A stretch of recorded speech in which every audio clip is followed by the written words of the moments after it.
नमस्कार मैत्रिणींनो, मी सोनाली स्वागत करते तुमचं आजच्या एका छानशा व्हिडिओमध्ये। तर आजचा व्हिडिओ आहे आपला आपण ब्लाऊजसाठी अंगावरून मापे कसे घ्यायचे आणि या माप घेतल्यानंतर त्याचे नंतर पेपरवर कटिंग कशी करायची, पेपरवर कटिंग करून ते पॅटर्न ब्लाऊज पीसवर कसे ठेवायचे ते सगळे डिटेल व्हिडिओ एकाच्या नंतर एक सगळे आपल्या चॅनलवर अपलोड होतील।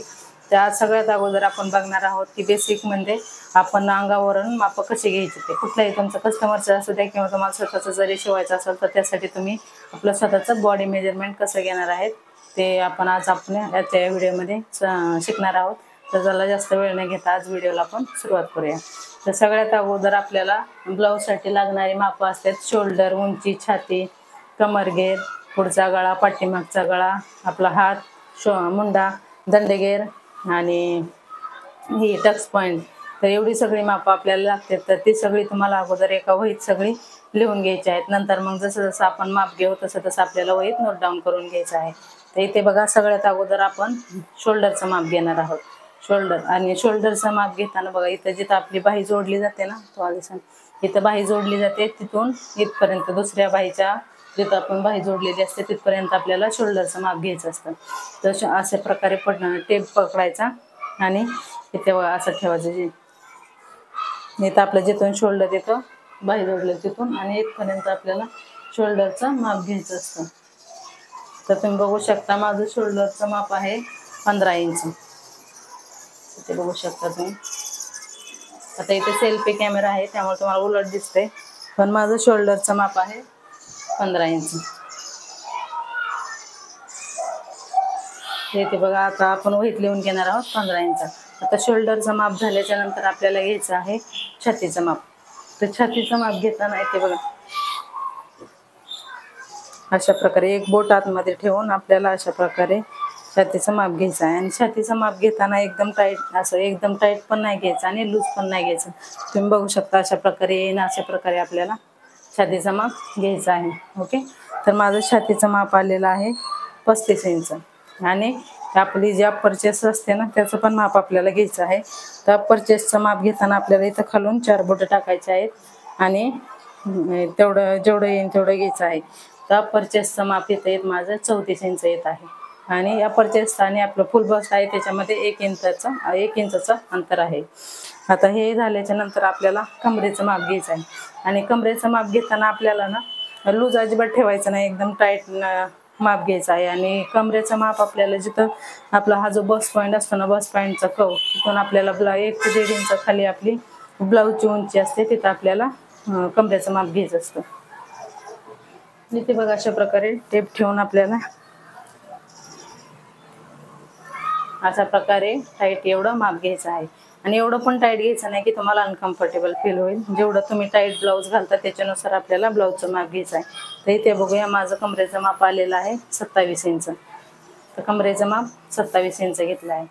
आता त्यात आपण पुढच्या गळ्याचं माप घेऊया। आता पुढच्या गळ्याचं माप घेताना बरोबर इथं आपलं जे शोल्डर असतो ना पूर्ण इथून ते इथपर्यंत तर ह्या 2 इंच आपल्याला मध्ये घ्यायचं आहे। इथून आपल्याला गळ्याचं माप टाकायचं असतं।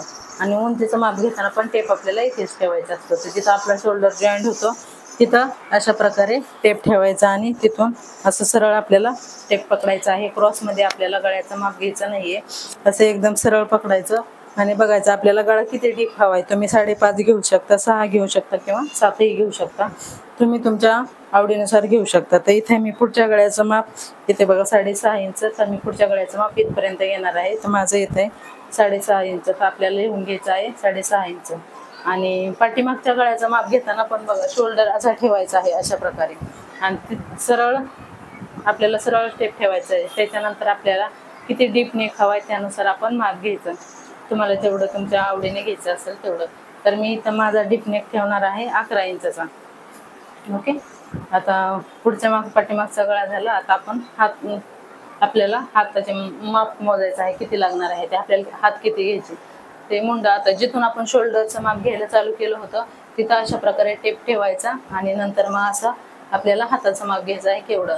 तुम्हाला शॉर्ट स्लीव शिवायचे असतात 3.5, 4, 4.5 किंवा 3/4 स्लीव 10, 11 अशा तुम्हाला जेवढं माप घ्यायचं असेल त्यानुसार तुम्ही असं सरळ माप घ्यायचं।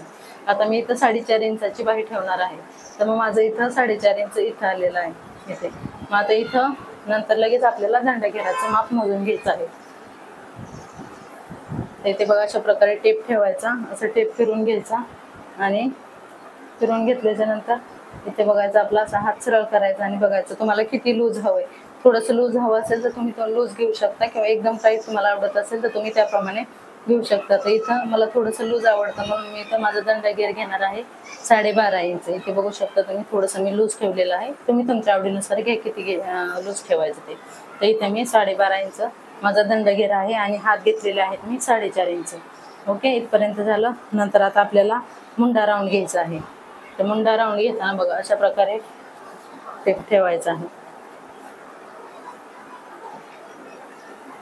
जिथं आपण भाई जोडतो तिथं इथं बघा अशा प्रकारे आपल्याला मुंडा राऊंड घेताना टेप ठेवून घ्यायचा आहे आणि हात आपला असा खाली स्ट्रेट ठेवायचा आहे आणि त्याच्यानुसार आपल्याला मुंड्याचा राऊंड घ्यायचा आहे। तर तुम्हाला किती टाईट हवा आहे त्याच्यानुसार तुम्ही मुंड्याचा राऊंड घ्यायचा आहे। इथं बघा अशा प्रकारे तर माझा मुंडा राऊंड आहे 16 इंच, तुम्ही बघू शकता इथे माझा मुंडा राऊंड आहे 16 इंच। अशा प्रकारे मुंड्याचं माप घ्यायचं आहे। आता मुंड्याचं माप झाल्याच्या नंतर आपल्याला टक्स पॉईंटचं माप घ्यायचं आहे। तर टक्स पॉईंटला पण इथं शोल्डरच्या बरोबर मधोमध आपल्याला अशा प्रकारे टेप ठेवायचा आणि जो आपलं छातीचा उभार असतो ना, जिथं आपल्या छातीचा पॉईंट असतो तिथं आपल्याला छातीचा टक्स पॉईंट घ्यायचा आहे। तर इथं माझा टक्स पॉईंट येत आहे 10 इंचचा।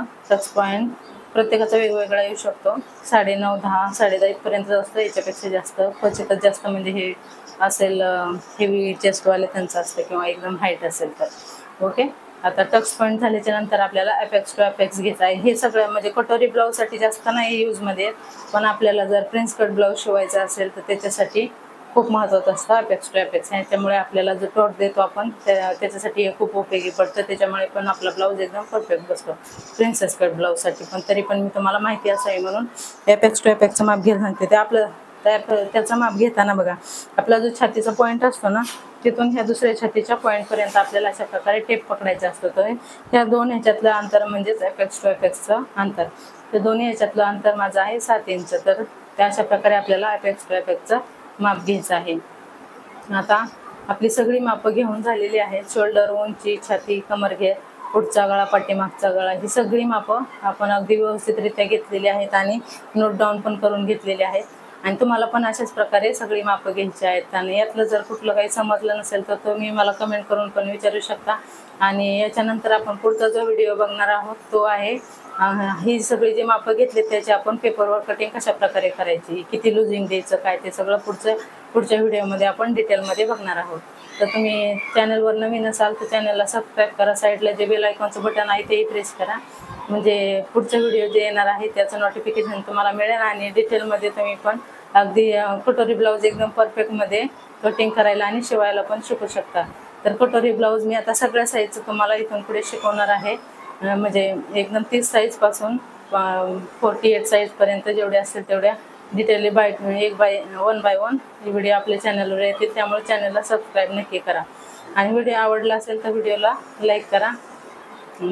चला भेटूया मग आपण आता पुढच्या व्हिडिओमध्ये।